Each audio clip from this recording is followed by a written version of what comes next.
नमस्कार, the hint देख रहे हैं। मैं हूं राजभर। इस वक्त मौजूद हमें पोलाई विधानसभा में, जहां देख सकते हैं आप कि राहुल गांधी जो कि यहां पर कल 30 तारीख को सभा संबोधित करेंगे। इन्हें 11 बजे का जो टाइमिंग दिया है, 11 बजे यहां पर कमलनाथ और राहुल गांधी पहुंचेंगे और इस सभा को संबोधित करेंगे।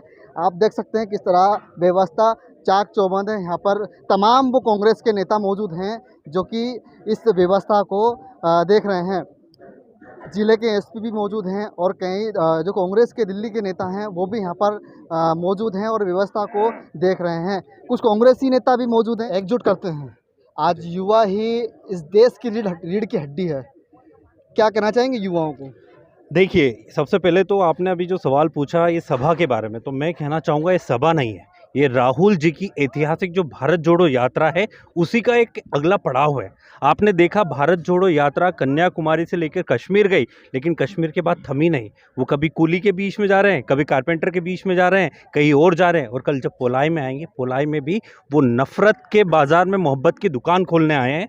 और ख़ास करके मध्य प्रदेश के भीतर जिस तरह से युवाओं के साथ में इन 20 सालों में अत्याचार हुआ, नौकरी के नाम पर, परीक्षाओं के नाम पर, पटवारी के नाम पर, एसआई के नाम पर, ये जो धांधलियाँ हुई है और जो करियर समाप्त किया है युवाओं का, उसके खिलाफ, सरकार के खिलाफ युवाओं का जो आक्रोश है, उसी आक्रोश में आग जलाने राहुल गांधी जी उनकी आवाज़ बनने आ रहे हैं। अब तो मध्य प्रदेश में जिस तरह विधानसभा चुनाव करीब आ रहा है, विधानसभा में मंत्रियों को मैदान में उतारा जा रहा है, तो क्या जो सांसद रह चुके हैं, मंत्री रह चुके हैं, वो एक छोटा सा विधायक का चुनाव लड़ेंगे? आप विधायक पे रुक गए, वो केंद्रीय मंत्री। अभी आप, हो सकता है सिंधिया जी का इस लिस्ट में नाम नहीं आएगा, हो सकता है उनको 5 साल बाद पंचायत के किसी चुनाव में सरपंच का पद मिले, ये भी हो सकता है। मतलब ये देखने वाली बात है कि इतने बड़े चुनाव के भीतर आप सीधा केंद्रीय मंत्री, जो आज तक विधानसभा चुनाव नहीं लड़े, लेकिन आपकी स्थिति इतनी बेकार। प्रहलाद सिंह पटेल जिनके भाई खुद विधायक, उनकी स्थिति इतनी खराब कि उनको केंद्रीय मंत्री से सीधा विधायक का चुनाव लड़ाएंगे।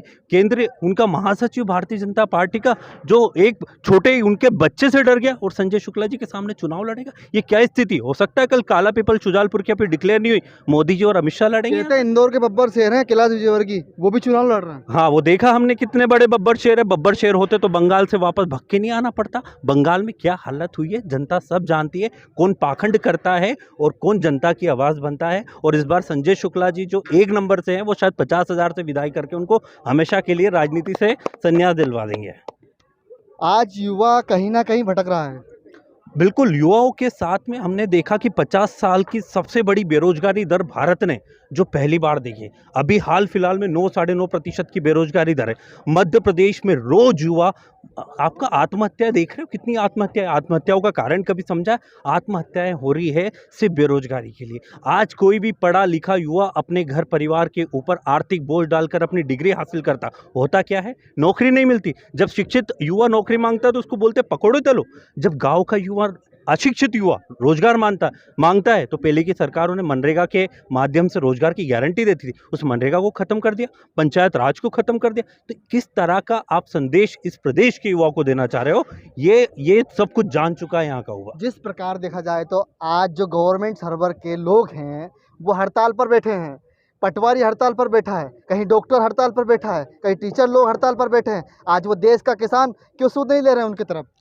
देखिए, देश के किसान की तो मैं बात बाद में करूंगा, लेकिन मैं मेरे मध्य प्रदेश के किसानों की बात करूंगा। पहले मैं इस पोलाई के किसान, शुजालपुर काला पीपल के किसान की बात करूंगा। हमने देखा हाल ही फिलहाल का जो वाकया हुआ, प्याज 5-6 साल बाद रिकॉर्ड वृद्धि हुई थी उसकी कीमत में। अंतर्राष्ट्रीय दबाव था, प्याज 50, 60, 70 रुपए किलो बिकने वाला था। जैसे बिकने लगा उस पर निर्यात ड्यूटी 40 रुपये लगा दी।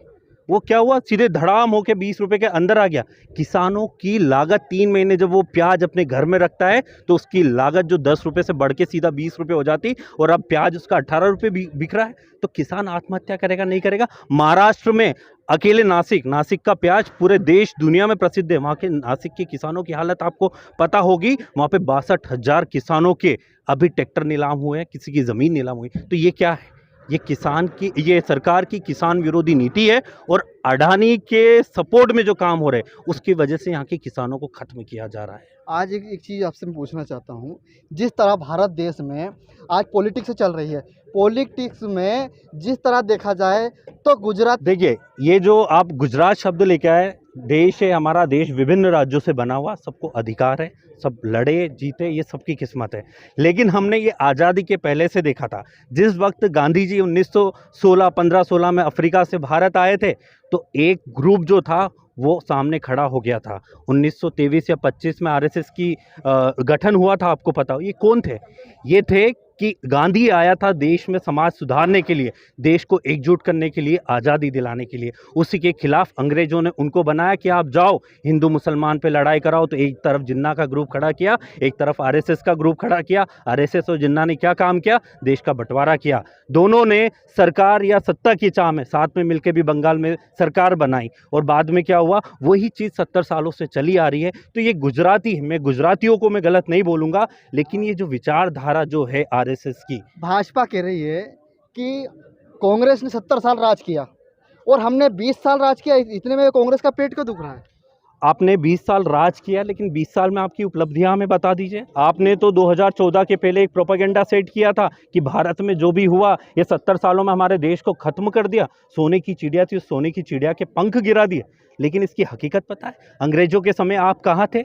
जब देश आज़ादी मांग रहा था, देश के हमारे युवा कुर्बानी दे रहे थे, तब बीजेपी के लोग कहाँ थे? आरएसएस के लोग उनकी शरण में थे। एक माफ़ी वीर जो बैठ के माफ़ीनामे लिखता था, वो कहाँ था? उसके अनुयायी आज देश की बात करते हैं, भारत की बात करते हैं, इंडिया की बात करते हैं। उनको इंडिया से इतनी तकलीफ हो गई क्योंकि इंडिया जो शब्द था हमें गौरवान्वित करता है, उस शब्द से तकलीफ हुई, भारत ला के दी दिया। ये किस तरह का संविधान आप देश को देना चाहते हैं? और 70 साल में क्या नहीं दिया? हमने देखा अभी कुछ दिन पहले गुजरात में अभी तो नया संविधान बनेगा। नया, वो जो चाहे वो संविधान बना दे, लेकिन इस देश के लोग मूर्ख नहीं है। ये देश के लोग हमारे तब तक एक सब्र है कि वो सब्र कर रहे हैं कि कब तक उनकी सब्र का बांध टूटेगा, तो इस देश का तानाशाह अपनी कुर्सी छोड़ के भागेगा। आपने देखा कि हिटलर ने 10 साल राज किया था, उसके बाद आज तक भी उसकी मृत्यु का प्रमाण नहीं मिला कि उसकी मृत्यु हुई, भागा है, क्या हुआ भगवान जाने। तो ये देश के लोग सब जानते हैं, मूर्ख नहीं है, सब समझदार हैं। देखिए, ये कांग्रेस के तमाम जो नेता हैं वो यहाँ पर मौजूद हैं। आप देख सकते हैं, ग्राउंड में भी देख सकते हैं किस तरह व्यवस्था को चाक चौबंद किया जा रहा है। और व्यवस्था जिस तरह देखा जाए तो आज जो जो दिल्ली से लोग आए हैं, दिल्ली से कांग्रेस के नेता आए हैं, वो भी यहाँ पर मौजूद हैं और व्यवस्था को देख रहे हैं। बने रहिए द हिंट पर, राजवाड़ा, मध्य प्रदेश।